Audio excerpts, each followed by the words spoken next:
touche le journalisme. Bon, en ce qui me concerne, je me dis, c'est une nomination qui vient achever une longue procédure. Une procédure qui a commencé par la requalification de la majorité au niveau du Parlement. Une procédure qui est passée par la consultation nationale et le regroupement en vue de créer l'Union sacrée.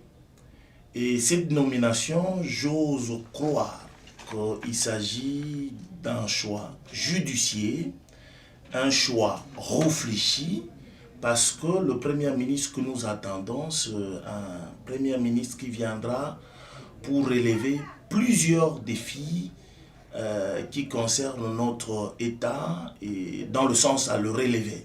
Alors, pour ce faire, le président qui a un bilan à présenter en 2023 à la population, il ne devait que trouver l'oiseau rare qui les conduira à mener à bien sa politique pour qu'il ait quoi dire lorsqu'il va revenir à la population en vue de solliciter un autre mandat. Voilà. Donc, en un mot, je crois que c'est une nomination qui vient d'une réflexion profonde qui peut amener le président à amener à bien sa politique. Voilà. L'accession de notre président à la présidence de l'Union africaine, c'est une nouvelle qui doit réjouir tous les Congolais. En ce sens que ça fait longtemps qu'on était presque absent sur la scène internationale. Et voilà, avec cette nomination, c'est comme qui dirait notre retour sur le concert de nations.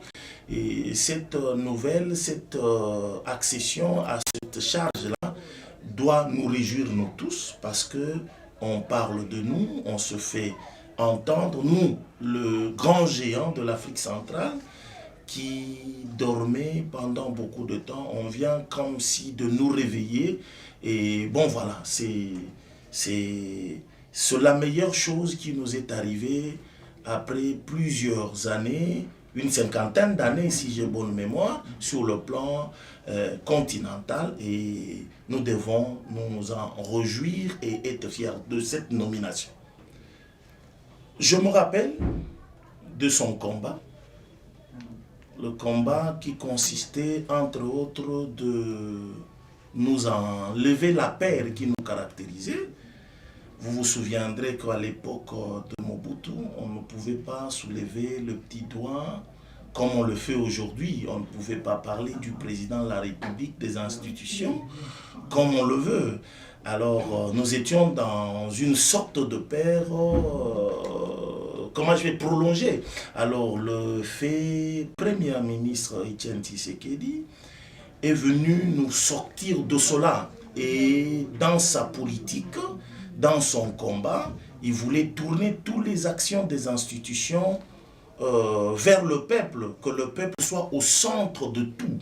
Et je pense que jusqu'ici, son fils, qui est le président de la République actuelle, est en train de marcher sur le pas de son père et son maître politique. Et quand il veut faire application de ce principe qui veut dire que le peuple d'abord.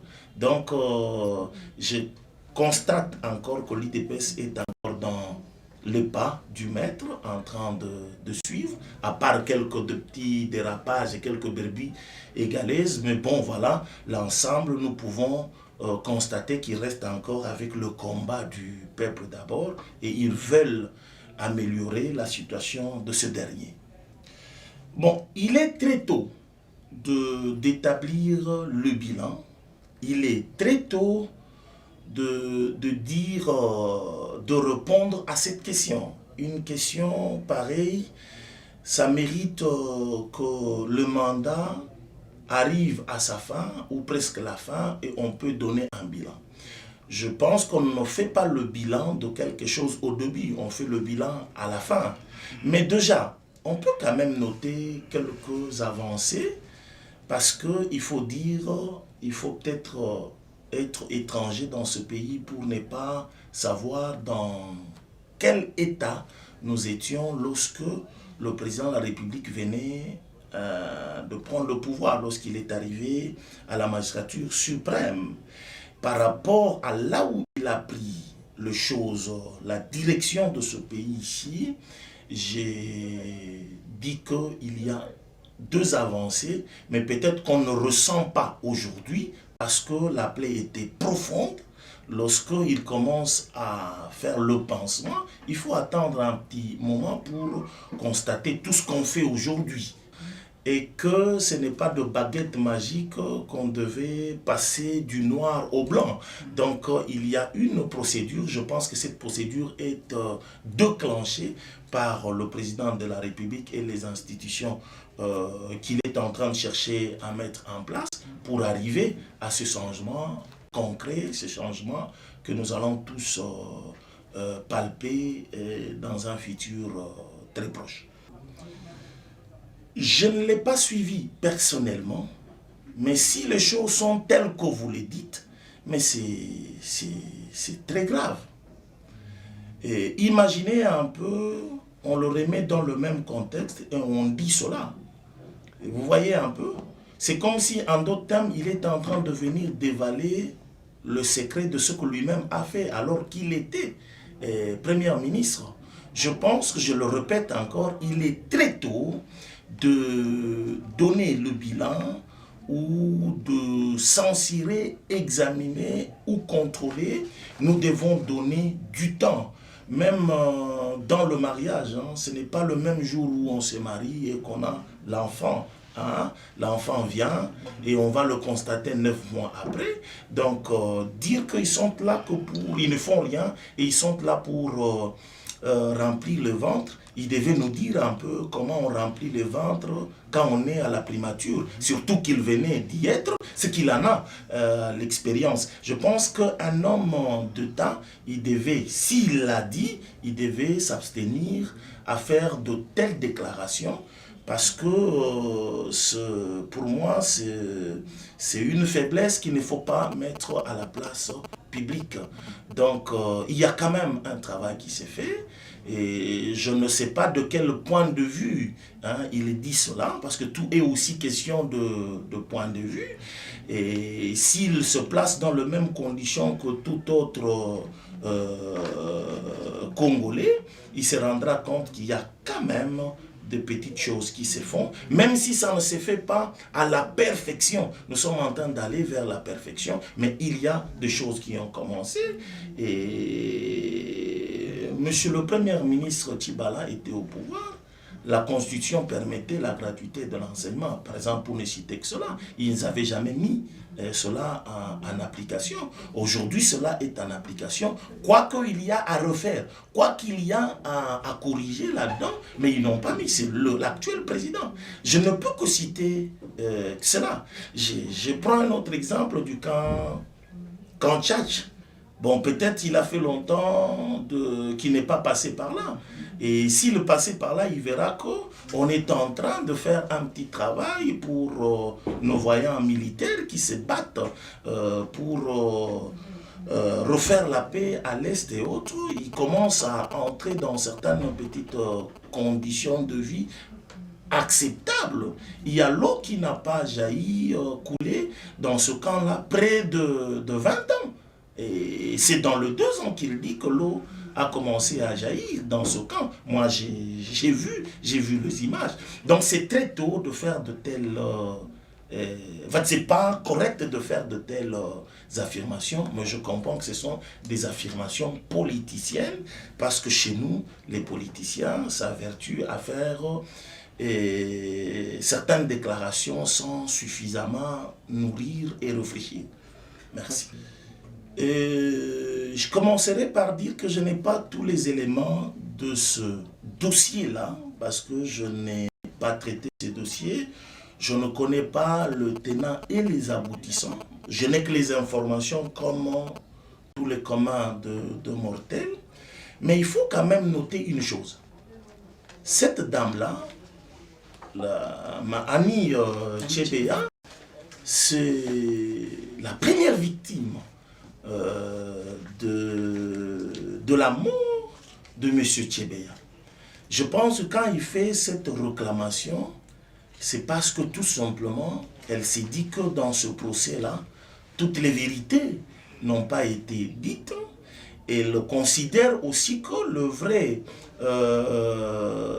auteur de la mort de son mari n'ont pas été inquiétés par la justice. Quoi de plus normal revenir sur ce procès-là?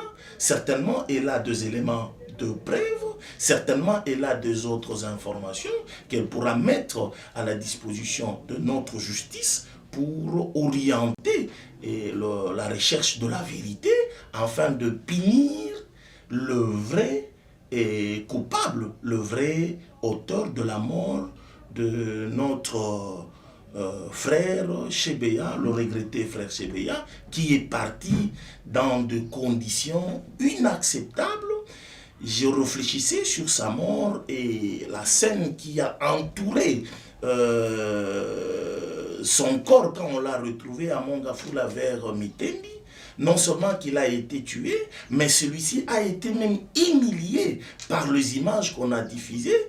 Et on l'a retrouvé dans sa voiture, dans des postures. Donc non seulement qu'on a mis fin à sa vie, mais aussi on a humilié le cadavre, le corps de Tchébéa. Je pense que son épouse, Maman Annie, a droit de réclamer l'ouverture de ce procès-là. Certainement, il apportera les éléments de preuve convaincants pour que le vrai auteur soit sanctionné.